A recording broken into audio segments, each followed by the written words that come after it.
Welcome back to session 9 of the Recruitment Business Accelerator program. Now we're going to be talking about leadership and succession. This is an extremely important topic because the success or failure of any business depends on its leaders who are out there at the forefront, coaching, mentoring, driving, and helping their teams to grow and improve and generate additional business for growth and maintain a high quality of deliverability to clients and candidates. And what is also important in this discussion is succession. How are you as an owner of a recruitment business going to provide succession for yourself so that you have more time to spend working on the business, not in the business? How the business is going to be less reliant just on you, and that you have other leaders coming up through the ranks that can lead the team so that you can grow the business. It's very difficult to grow a recruitment business if there's a single leader managing a lot of people.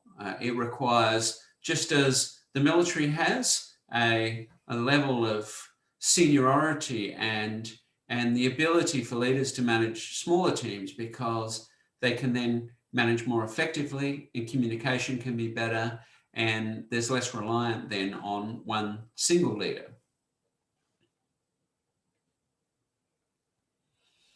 Okay, let's talk about leadership specifically for the recruitment industry. Now, there's lots and lots of information out there on leadership, and I do encourage you to Google great leadership or attributes of great leaders. Do a little bit of research, because it'll really inspire you about leadership on what is good and what's not so good. Because the problem that we've got in the recruitment industry is that many of us have learned about leadership not through training or coaching, but we've learned through the leaders that we've had in our past career roles. We've learned what we like about their leadership style, and we've learned what we don't like, and we've adjusted our own styles based on that. Now, this can be quite flawed because we don't know whether the leadership styles we're emulating were actually good or not, really. We don't know whether some of the poor leadership behaviors were actually that poor, or whether at times some firmness was needed to make sure that people were doing what was required of them. So there's a little bit of work to be done to work out what gaps there are in your leadership style, and also what gaps there are in your people's leadership style, because more often than not, people come up through the ranks in recruitment, they're great recruiters, and then suddenly they find themselves in leadership positions with very little training. And this is extremely dangerous, and one of the reasons that we probably have such high turnover in the recruitment industry, because we're in effect putting salespeople in very senior leadership positions way too quickly before they've had the proper training, coaching, and support around what good leadership really means, because they're really just drawing on their past experiences and then changing their style to match what they think is great leadership, but may actually not be really good leadership. So let's talk about some of the attributes of good leadership in the context of leading a great recruitment company. So how do we first of all learn about becoming a great leader? And really, it's important, I believe, for all leaders to do some form of leadership training. Some sort of course that really goes through all the attributes of what makes a great leader, but also how it reflects on leading a recruitment business. I think it's important that if you can get both in a leadership course, and I can certainly help you with that, if you can get both in a leadership course, that'll be even more powerful.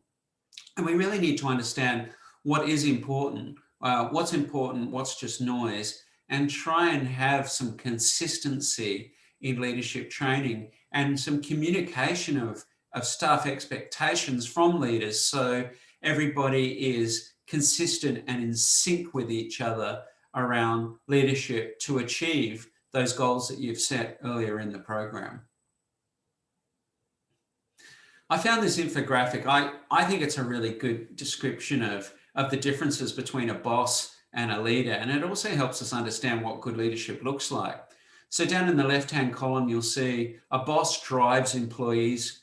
He or she commands, generates fear, relies on authority to get things done, uses people, says I all the time, knows how it should be done, blames people, undermines people, and just says go. Now, many of us have had past leaders that we should really actually be calling bosses that operate in this style. They don't take true responsibility. They don't lead from the front. They're always managing based on fear and authority, and they're not being true leaders. And for the definition of a true leader, and this is something that you can use personally and also to take through with your team leaders, a great leader coaches people. We see it in the military, we see it in sporting teams, we see it in other group leadership scenarios. It's all about coaching. It's about asking questions and getting feedback. A great leader inspires, and they inspire enthusiasm. They rely on goodwill of their people, which is around loyalty and that people follow them and do things because they respect them. They develop people. They really do spend time trying to help people become better, and they phrase improvement in a really, really constructive manner that does support people's growth. They use the word we a lot and not I. They show how it's done. They're out there in the field. They're meeting with clients. They're meeting with candidates. They're doing the occasional recruitment assignment to keep their hand in what's happening in the industry so that they do generate the respect of their own staff, but also they can generate great new business opportunities, and they can also have the ability to get good feedback from what's happening in the marketplace. They repair problems, they fix things, they do what they say they're going to do. They empower people to be great, to get out there, to make mistakes, to do their best and to grow and improve. And finally, instead of just saying go, they say, let us go. Let's go together out there to build, grow, and improve the recruitment business. One of the biggest issues in the recruitment industry, and one of the biggest feedback points I get from people that do leave recruitment companies, especially recruitment consultants, and even senior managers such as general managers, is that there is a lot of micromanagement that happens in our industry. I think it's important everyone has goals, they have activity targets, but the constant checking and nitpicking of command and control leaders in our industry is a big cause of staff turnover. And a lot of leaders don't know that they're doing it. And they're doing it because they are scared. They are scared things will get out of control. They're scared they don't have enough information about what's happening and what's going on with their teams, that they constantly check up, undermine, and make people feel that they're being micromanaged.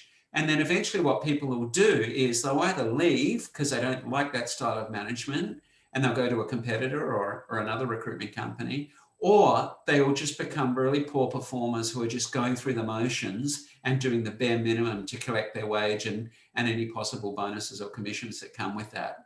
So micromanagement is something that has to be avoided at absolute all cost. And when we talk about micromanagement, we're talking about nitpicking, we're talking about constant checking up, and we're talking about drilling down and really focusing way too much on the really small details and not letting people getting on with their job.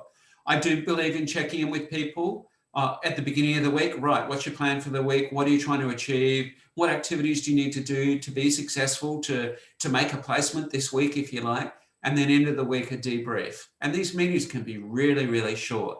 They're short, but they're regular. And the debrief at the end of the week focuses on, okay, what happened? What worked? What didn't work? What can you be doing different next time? How did you go against your activity measures and targets that you set for yourself? How did you go against them? What do you need to do differently next week so that you'll be achieving what you set out to achieve? And that sort of coaching and helping people to really improve and reach the targets that they set themselves is what true coaching and true leadership is all about.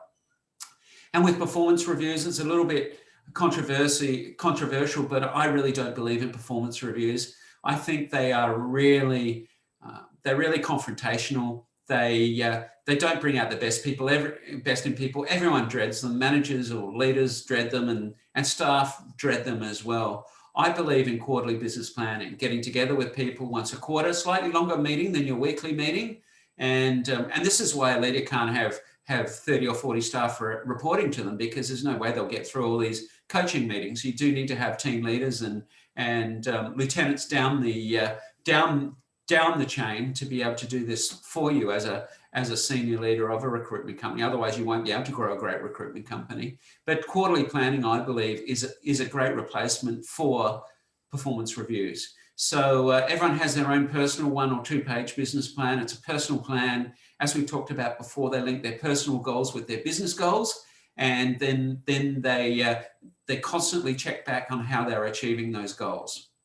So we can look at, okay, what happened this quarter? What worked? What didn't work? How did you go against target?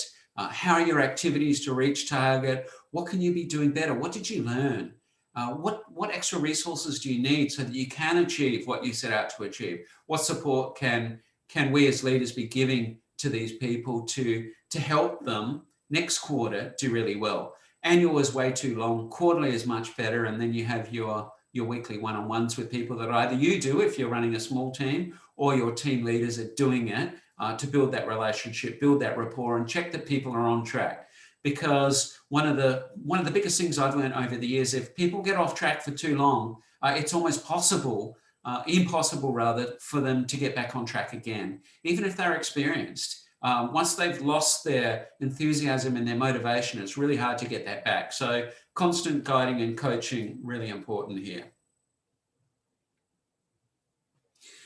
Okay, and around leadership, this is something that's not talked about as much, but I wanted to put it out to you that as we talked about before, just because someone's been a very successful recruiter doesn't mean that they're going to be a really good leader. So what can happen is you bring a great recruiter into a business, make them a leader, and they stop recruiting, and suddenly those billings just disappear that person is capable of bringing in, and they're struggling with the leadership function. Yes, they are proven that they've been great recruiters, but they're not proven as great leaders. So more often than not, I really advise helping people to play to their strengths. If someone is a great recruiter, put them in a recruitment position.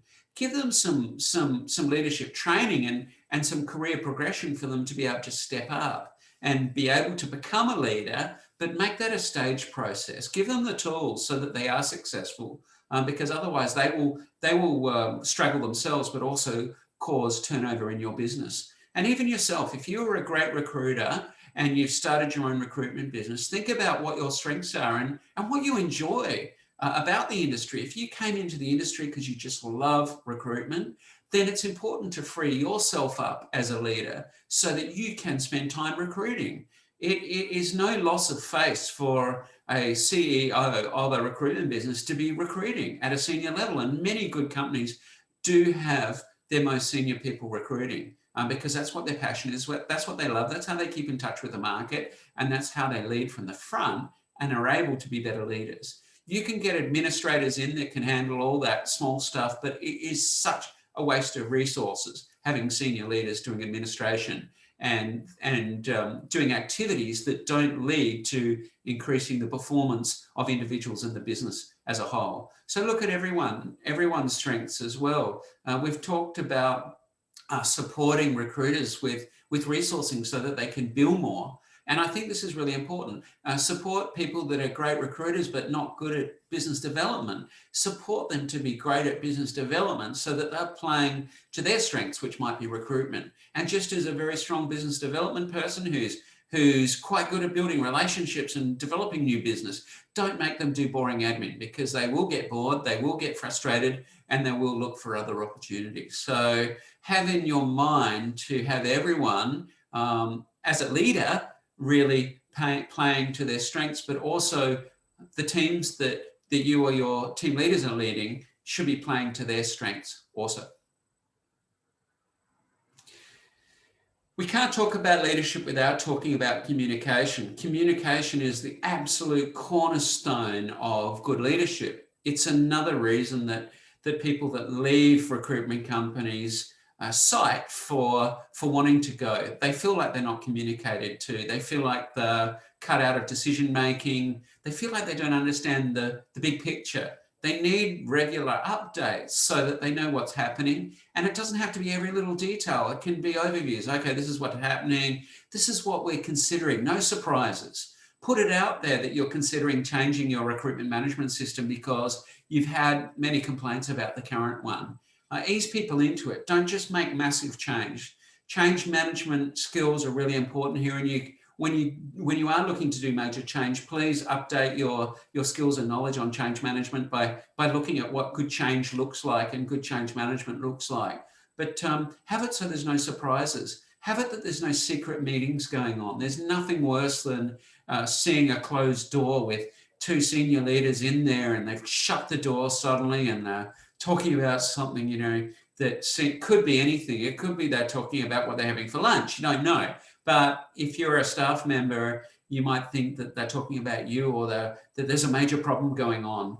So open door policy, really important. If there is something that's really major to talk about, maybe it's best done offsite, away from the office so that people don't feel like that there's secret meetings going on. And this is something I've seen a lot of in the recruitment industry. And the more we can have a more open policy around communication, the better. And leaders that are out on the floor amongst their teams will pick up so much more about what's going on. And you also find that teams respond better to having their leaders out in the marketplace as well. They will see that you're out there leading by example. They will probably pick up their game. They're less likely to slack off. They're less likely to look at social media if senior leaders are out there with them. But if senior leaders are always locked away behind closed doors, then it's more likely that they are tempted to get distracted and not focus on what's important to make placements, which is the ultimate goal of any great recruiter. Finally, people like to be included in decision making. If big change is happening, do get people's feedback. I like doing staff feedback surveys once a year. What's working, what's not working, and is there any feedback you can be giving us? What training do you require? What new opportunities are you seeing that we're missing as a business? But more importantly, if you are doing staff feedback surveys, and it's good to get them externally done for credibility as well, you need to really report on what the feedback was and be honest about that feedback. And then even more importantly, you need to take action on that feedback. Too many of us have worked in companies in the past, particularly big companies, that do staff feedback surveys, and then they take no action from the information that they've gathered. So people become really skeptical whenever there is a survey that comes out and just go through the motions, and it has a reverse effect. It actually demotivates people and adds no inspiration whatsoever. And finally, around communication, communicate firmly. Don't be fluffy about your communication. Don't beat around the bush. You can be direct, you can be polite about it, but communicate in a way that's quite firm. Hey, we've got all your feedback. This won't be popular with everyone. We know that, but we've really looked in the pros and cons into the pros and cons of this decision, and this is how we came this is how we came about making this decision, and this is what we're going to do. Let's work together to really make sure that we implement it correctly, because it will overall help the business as a whole. So in terms of leadership style, I tried to think of how we'd summarize it into one adage, if you like, or one really mantra that great leaders can inspire to or aspire to. And this is one that is one of my favorites over the years. A great leader will be firm, they will be fair, and they will be friendly. And I think you can't go wrong if you use this mantra: firm, fair, and friendly. Firm decision-making, firm direction, but it's fair. No one's disadvantaged. They have collected and communicated and really got people's input. They're out there really understanding what the market looks like and what the impact of their decision-making and leadership will take, and they're friendly about it. I think it doesn't hurt to be friendly. We've seen leaders that are quite angry in their approach and managed by fear. You can still be a great leader and be friendly about it. So firm, fair, and friendly. I hope that's a useful one for you, because I really believe over the years it's really helped me reduce staff turnover and increase the performance of the teams that I've had, and I'm sure it'll be the same for you. All right, and around leadership and succession, we'll start talking about succession in a minute, but great leaders need to be really spending time working on the business and not be caught up in the admin that I talked about, the minor details, the small fires, the large fires. It's important that you as a senior leader are really focusing your time on these following 5 things. You need to be coaching your people, and if you've got a larger team, you need to have team leaders that are performing that coaching function. So you're going to need to train your team leaders in how to coach and run them through something like what we're talking about here so that they understand all the nuances that are important to be great leaders. You need to be out there with clients. So you, as a senior leader, are going to be so much better at getting appointments with major clients. Major clients are going to really want to hear from you, and they're going to be flattered that you spend time with them and make contact with them, because they might only be dealing with recruiters at a more junior level. So important for you to get out there in front of clients. It's important because you'll get feedback. You will pick up new work because clients will open up and say, well, actually, I'm looking to do this, this, and this. So important to get out of your office. I see too many recruitment leaders stuck in the office, administrators doing a lot of administration, fighting fires, in constant meetings. That is wasting time and it's wasting productivity. Your best people should be out in the marketplace, meeting with people, because that's what recruitment is all about. You should also be working on growth. How can you be growing the business? How can you be growing your teams so that they have succession themselves within the team, so that people are able to grow and do better at what they're doing every year? How can you do that? How can you be implementing training programs? How can you be adding new services to your business, or new verticals, or new approaches to the marketplace to grow the business? Because the more you grow the business, the less reliant it becomes on any one client or any one person or any one market, and it also helps to guard against economic downturn, as we talk to, and we'll talk a bit more about that later as well. But improvement as well. You want to be freed up to really look at your recruitment processes, look at the way the business is operating. How do you make it easier for people to make placements? Is a really good question for you to be asking yourself. How can you help people to make more placements, to improve their billings? How do you help them every year to do better and better, so that they're working their way up through a stream, whether it's a recruitment career path, or whether it's a leadership career path, or a business development career path, or even an office management career path? How are you helping people to do that? How are you helping yourself to grow and improve, your people to grow and improve, and for the business to grow and improve? And as I've mentioned before, a big part of that is outsourcing low-level administration. It's a waste of time. Get some good reporting in place, get some good support, whether it's outsourced or whether it's in-house. Get good support to free up your best people so that they can be great leaders and help you to grow and improve the business. So succession's all about, first of all, working on yourself. How do you help make the business not so reliant on you as a leader? And this is one of the biggest issues that many recruitment leaders face in the marketplace. They struggle to grow their business because they can't work out how to replace themselves, either as a great recruiter or themselves as a great leader as well. And all businesses need to reduce their reliance on any one person. And just because you're the owner of the business, it doesn't mean that you don't need to have succession in place in case something happens. And in life, things do happen. There's so many things that can happen. Sickness is a great one. You should be asking yourself, what happens if you were sick for 3 months and you couldn't go to work for 3 months? Who's going to step into your shoes? Who's going to replace you in the business so the business carries forward and it still maintains its level of profitability?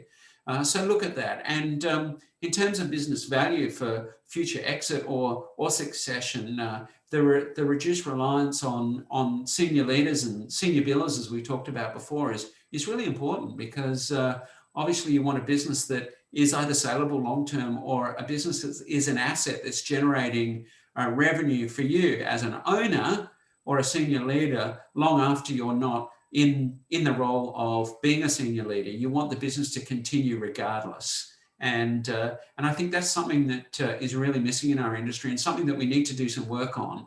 And I hope this program is really helping you to do that, to make sure that the business is working for you and not you're working for the business. Otherwise, you're better off having no risk and go work for somebody else. But running a recruitment company is exciting.